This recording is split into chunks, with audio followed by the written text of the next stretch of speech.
Konnichiwa मिनासान, स्वागत है आप सभी का मेरे YouTube चैनल पर। इस वीडियो को देखने से पहले मैं आपको सजेस्ट करूंगा कि इससे पहले की वीडियोस को जरूर देखें। लिंक आपको डिस्क्रिप्शन बॉक्स में मिल जाएगा। तो चलिए शुरू करते हैं। आज वोकैबलरीज में सबसे पहले है हमारे पास ईट। ईट को जापानीज में हम बोलते हैं ता बे मास। ताबे मास मतलब ईट। सेकेंड इज नोमिमास। नोमिमास नो मी मास। नोमिमास को इंग्लिश में हम बोलते हैं drink. Third is smoke. Smoke को हम जापानीज में बोलते हैं सु ई मास। सुई मास। सुई मास का मतलब होता है स्मोक। Fourth is मीमास। मीमास। मीमास को हम इंग्लिश में बोलते हैं सी, देखना। सुईमास मतलब स्मोक करना, यानी कि सिगरेट वगैरह पीना। नोमीमास मतलब ड्रिंक, कोई चीज़ जैसे पानी पीना, चाय पीना, तो हम कहेंगे नोमीमास। फर्स्ट वन इज ताबे मास, कोई चीज़ खाना, जैसे खिचड़ी खाना, दाल खाना, पराठा खाना, तो खाने को हम बोलते हैं ताबे मास। आगे है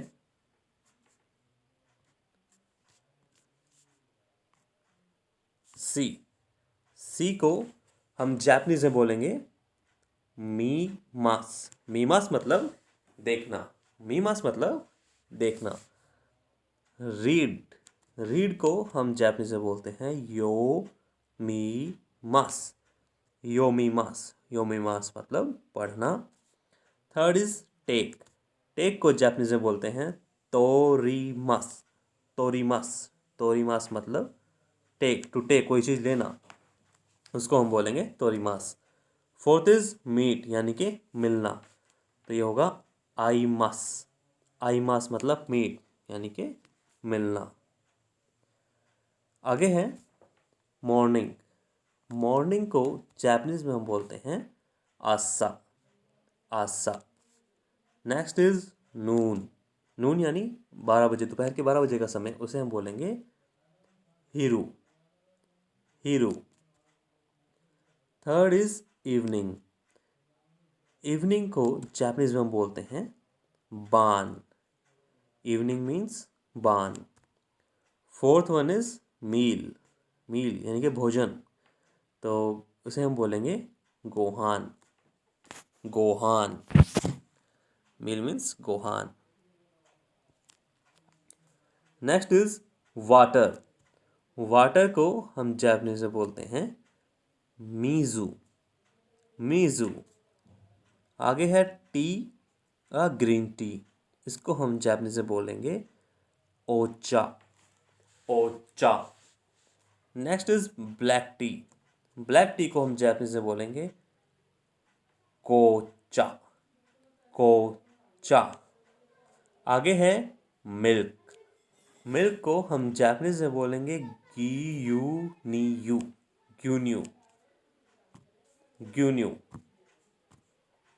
ग्यून्यू। ग्यून्यू मीन्स मिल्क। चलते हैं आगे।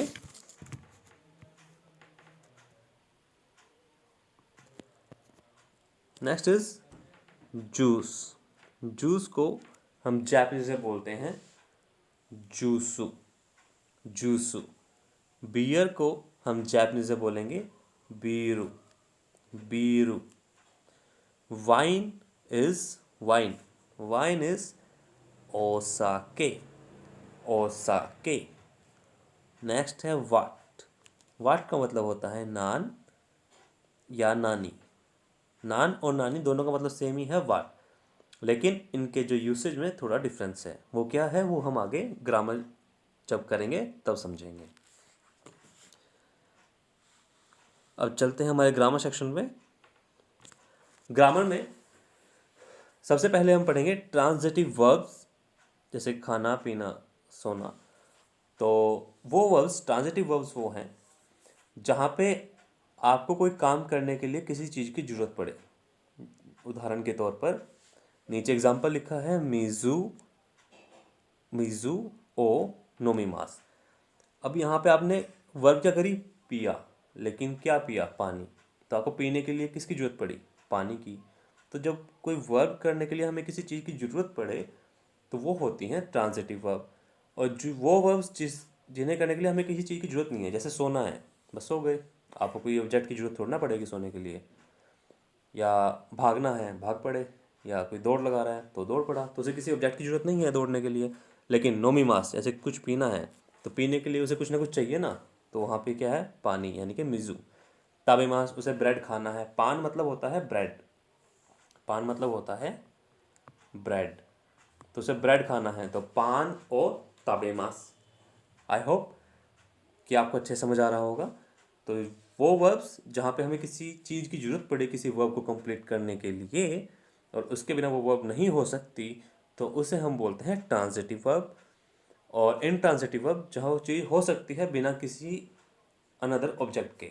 ओके, अब एक चीज़ और याद रखिएगा, ताबे मास, नोमी मास, जितने भी ट्रांजिटिव वर्ब्स हैं मैक्सिमम के साथ ओ पार्टिकल का यूज़ होगा, ओ पार्टिकल का यूज़ होगा। तो ये जो फॉर्म है नाउन प्लस ओ particle plus verb, noun plus ओ पार्टिकल प्लस वर्ब, ये आप ध्यान रखिएगा, ये बहुत ही इंपॉर्टेंट है, इसे याद रखना। अब चलते हैं आगे। आगे है, आगे इसके कुछ और एग्जाम्पल हैं। नानी ओ शिमास का, आप क्या कर रहे हो। नानी means what are you doing. निचियो भी नानी ओ शिमास का, संडे को आप क्या करोगे। निचियो भी नानी ओ शिमास का। तो मैंने आपको बताया था कि मैं आपको नानी और नान के बीच डिफरेंस बताऊंगा। नानी का मतलब भी होता है वाट और नान का मतलब भी होता है वाट। लेकिन यहाँ पे एक एग्जांपल ये है, what will you do on Sunday, what नानी और शिमास का, यहाँ पे वर्ब्स लगी हुई हैं, या कोई काम होने वाला है या कोई काम होगा। तो जहाँ पे वर्ब हो, कुछ करना हो, वहाँ पे हम लगाएंगे नानी, what will you do, what are you doing. लेकिन अगर मुझे पूछना हो कोरे, या मैं रोमाजी में लिखता हूँ, कोरे वा नान देस्का, इसका मतलब है कोरे वा, वाई पार्टिकल है, नान दिसका, ये क्या है, ये क्या है। और आपने मान लो कोई बुक पढ़ी है, मैंने इसको देखेगा ये क्या है, आपने कहा ये बुक है, ये किताब है, तो इस कंडीशन में मैं नान यूज़ करूँगा, मैं नहीं कहूँगा नानी, कोरेवा नानी दिसका, नहीं, कोरेवा नान दिसका। यहाँ पे कोई वर्ब नहीं हो रही, किसी काम के बारे में हम पूछ नहीं रहे, just we are asking what is this, what is that. तो this is the way of use the नान। और नानी में क्या होगा, नानी में जब आप कोई वर्ब यूज़ कर रहे हैं, किसी वर्ब के बारे में, आप क्या करोगे या क्या कर रहे हो या क्या करने वाले हो, तो वहाँ पे व्हाट विल यू डू उस जगह आएगा नानी, अदरवाइज सब जगह आएगा नान। बहुत इंपॉर्टेंट है, इससे रिलेटेड कोई ना कोई क्वेश्चन हर साल जीआरपीटी के एग्जाम में जरूर आता है। तो ध्यान रखिएगा नान और नानी के बीच का डिफरेंस, नानी यूज़ होगा वर्ब के साथ, नान होगा जहाँ पे वर्ब नहीं होगी। As simple as that. Now next is नान, ये आ गया हमारा यहाँ पे नान। सो ये है कोरेवा नान दिस का, व्हाट इज दिस। अब यहाँ पे कोई वर्ब नहीं हो रही, ये मैं ऑलरेडी आपको करा चुका हूँ। नीचे एक एग्जाम्पल हो रहा है, सोरेवा नान दिस, क्या नान दिस का, वो क्या है, व्हाट इज दैट। तो इसमें कोई वर्ब नहीं हो रही, कोई काम नहीं हो रहा, किसी काम के बारे में पूछ नहीं रहा, जस्ट वो पूछे कोई चीज़ के बारे में पूछ रहा है, तो वहाँ पे क्या आएगा, नान। अदरवाइज जहाँ पे किसी चीज़ के होने के बारे में पूछे, वहाँ पे क्या आएगा, नानी, कोई काम होना हो जहाँ पे। अब कोई एक्शन किस जगह हो रहा है, उस जगह को रिप्रेजेंट करने के लिए हम दे पार्टिकल का यूज़ करते हैं। दे पार्टिकल, कि ये जो वर्ब है, ये जो एक्शन है, ये जो काम है, इस स्थान पे हुआ, इसलिए हमने दे पार्टिकल का यूज़ करना है।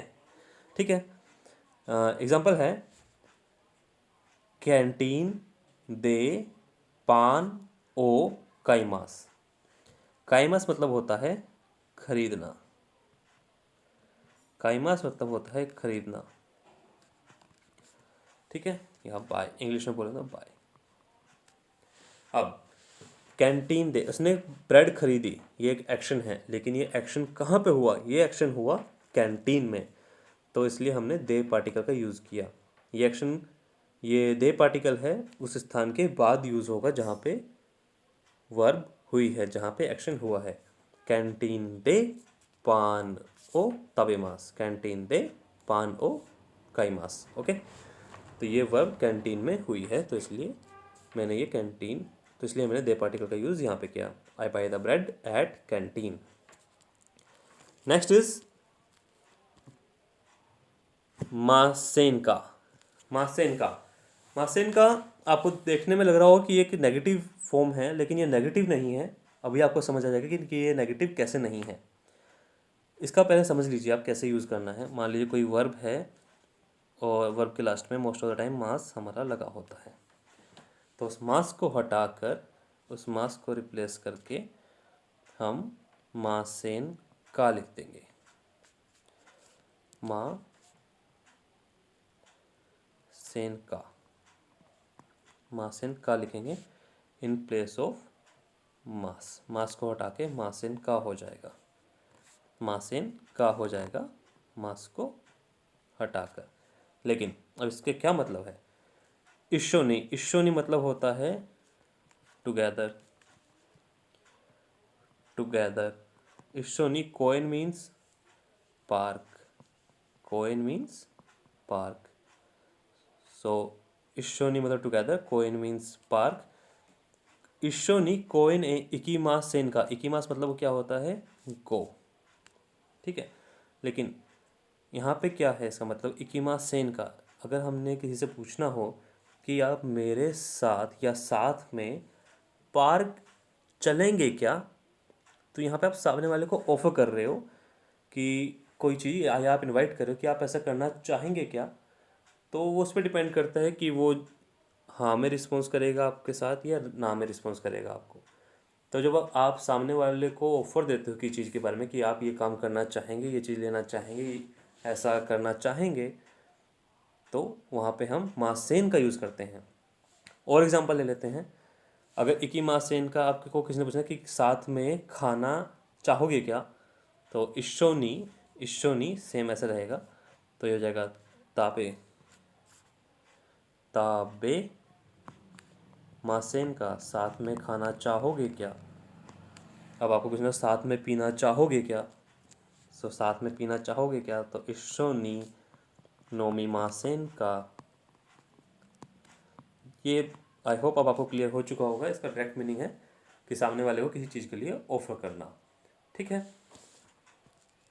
और भी बहुत से एग्जांपल हैं, आप कुछ भी सोच सकते हैं, जैसे इशोनी, इशोनी सीमासेन का साथ में करोगे क्या, वो कुछ भी हो सकता है, ठीक है। तो आई होप आपको ये भी अच्छे से समझ आ गया होगा।